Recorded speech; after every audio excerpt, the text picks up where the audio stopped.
Assalamualaikum warahmatullahi wabarakatuh. Selamat pagi para pejuang cuan, pejuang sangkuters. Gimana kabar kalian? Semoga kalian tetap sehat semua dan saya doakan sukses semua buat kalian. Amin. Mantap jiwa ya.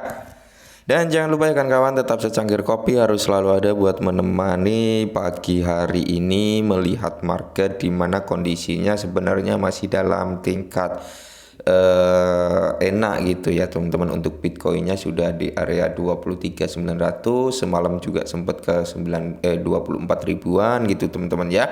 Dan di sini Ethereum juga sudah melampaui 1,7 ya kan, sekarang sudah di kepala 1,8 gitu teman-teman. Jadi kayak enak gitu ya. Kemungkinan kalau Ethereum ini mampu naik ya, token-token yang berdiri di jaringan Ethereum juga akan ngikutin jejak dari bapaknya kan gitu teman-teman ya. Mantap jiwa, mudah-mudahan sih seperti itu, oke. Nah, di kesempatan kali ini teman-teman kita akan membahas sebuah exchange Hotbit ya teman-teman yang kena suspend kayak gitu. Nah, sebenarnya apa sih skenario atau memang ada sesuatu hal gitu teman-teman ya. Langsung saja kita ulik teman-teman ya. Nah, kalau kita lihat dari sini teman-teman, untuk Hotbitnya sendiri ya, untuk para user-user Hotbit pasti panik ya kan. Nah, kalau kita lihat di sini pengumuman penangguhan layanan situs web Hotbit pada tanggal 10 Agustus 2022 teman-teman ya.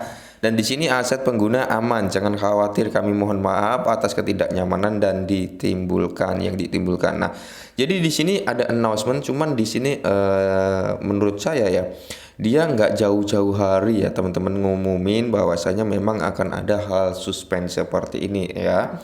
Entah 1 minggu sebelumnya kah atau 2-3 hari sebelum terjadi suspend kayak gini, seharusnya dari pihak Hotbit itu announcement dulu terhadap user-usernya gitu teman-teman. Nah, jadi user itu yang mungkin mau memindahkan aset terlebih dahulu dan sebagainya gitu enak itu. Cuman ini dadakan teman-teman, dadakan. Nah, sebenarnya apa penyebabnya kan gitu, kita cari bersama teman-teman ya.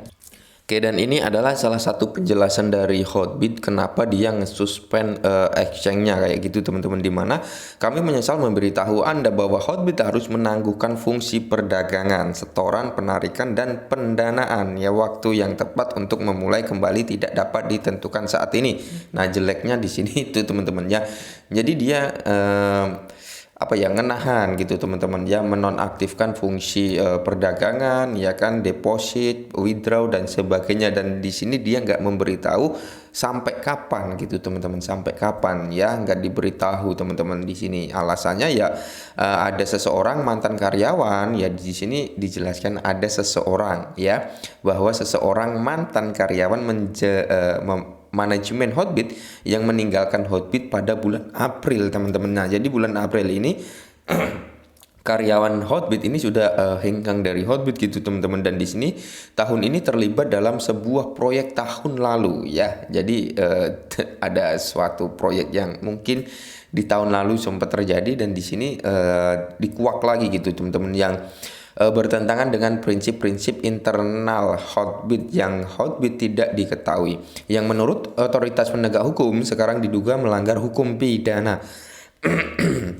Jadi sejumlah manajer senior Hotbit telah dipanggil oleh penegak hukum sejak akhir Juli, dan membantu menyelidiki selanjutnya. Penegak hukum telah membaku sebagian dana Hotbit, yang membukukan sebagian dana Hotbit yang membuat Hotbit tidak dapat berjalan secara normal. Nah, jadi ini ya teman-teman, petinggi-petinggi Hotbit ini teman-teman dipanggil ya oleh jaksa hukum teman-teman untuk dimintai keterangan ya kan. Dan sebagian besar dana-dana yang ada di Hotbit ini dibekukan, sehingga memang keadaan Hotbit ini nggak bisa berjalan normal layaknya exchange lain itu, yang mau nggak mau disuspend terlebih dahulu gitu teman-teman. Sampai memang permasalahan itu clear ya. Tapi kalau kita lihat di sini bukan karena hack, bukan karena apa ya, penjelasannya memang ada suatu case internal antara mantan karyawan dengan Hotbit yang sekarang gitu teman-teman. Dan di sini Hotbit dan karyawan manajemen Hotbit lainnya tidak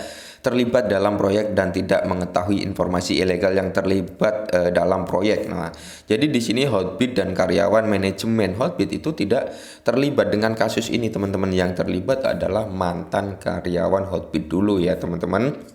Terus di sini Kami masih secara aktif bekerja sama dengan otoritas penegak hukum dalam penyelidikan mereka dan terus berkomunitas dengan mereka melalui pengacara kami dan mengajukan pembebasan aset yang dibekukan. Aset semua pengguna aman di Hotbit. Nah, di sini teman-teman, mereka melalui jalur pengacara ya mengajukan pembebasan aset yang dibekukan gitu teman-teman. Jadi kan ini saat ini aset kita kan dibekukan gitu kan, dibekukan, nggak bisa diapa-apain, nggak bisa di withdraw, nggak bisa dijual, nggak bisa depo dan sebagainya ya kan, karena Hotbit memang disuspend ya kan. Nah, di sini dijelaskan juga bahwasanya aset pengguna ya kan, aset pengguna ini yang berada di Hotbit ini aman teman-teman. Dan di sini informasinya sih yang pasang ETF ya kan, pasang jual beli sell dan sebagainya itu ya, itu secara paksa dihentikan, maksudnya ya mungkin dibatalkan semua gitu teman-teman ya, seperti itu. Dan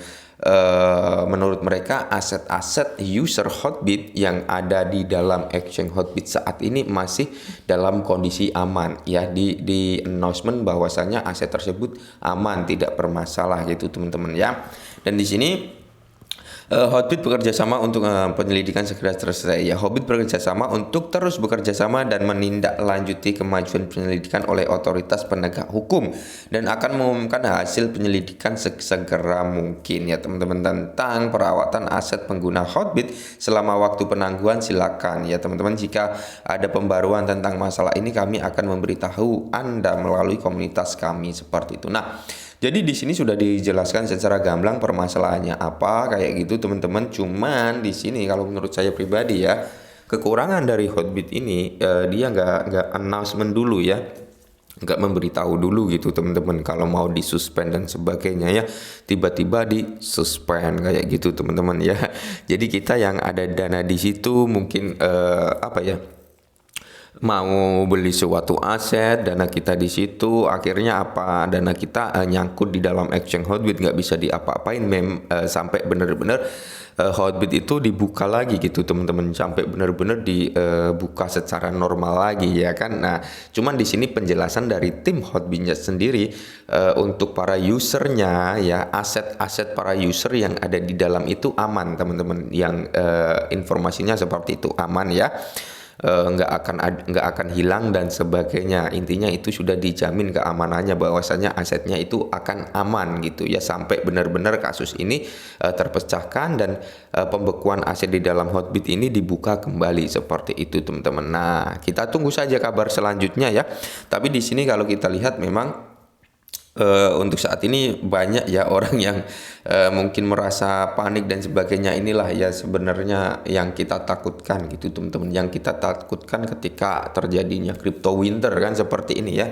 Banyak exchange yang udah ada beberapa lah yang mulai collab ya kan, seperti itu teman-teman. Nah, sebenarnya kalau untuk investasi jangka panjang ya, entah itu dua tahun ke atas ya teman-teman, saya bilangnya 2 tahun ke atas atau bahkan lebih dari 5 tahun lah ya, lebih dari 5 tahun. Kalau investasi lebih dari 5 tahun atau 4 tahun itu lebih enaknya itu di wallet pribadi. Lalu di wallet pribadi itu lebih aman dan lebih terjamin teman-teman ya. Kalau di exchange itu, kalau bermain di exchange itu untuk mungkin invest dalam jangka 1-3 tahun gitu teman-teman. 1-3 tahun itu masih enak gitu di exchange ya kan. Ketika masuk akumulasi crypto winter ya kan, akumulasi 4 tahunan ya kan, itu kita bisa meminimalisir terjadinya hal seperti ini dengan memindahkan aset kita terlebih dahulu ke wallet pribadi. Memang kalau di wallet pribadi ya kayak di DEX kayak gitulah teman-teman, taxnya itu yang tinggi gitu, taxnya yang tinggi ya kan, kadang sampai 12%, 15%. Nah, seperti itu ya, kelemahannya di situ. Cuman untuk aset itu yang ngelola kita sendiri gitu teman-teman ya. Nah, mungkin ini dulu perihal Hotbit ya, semoga bermanfaat. Salam cuan.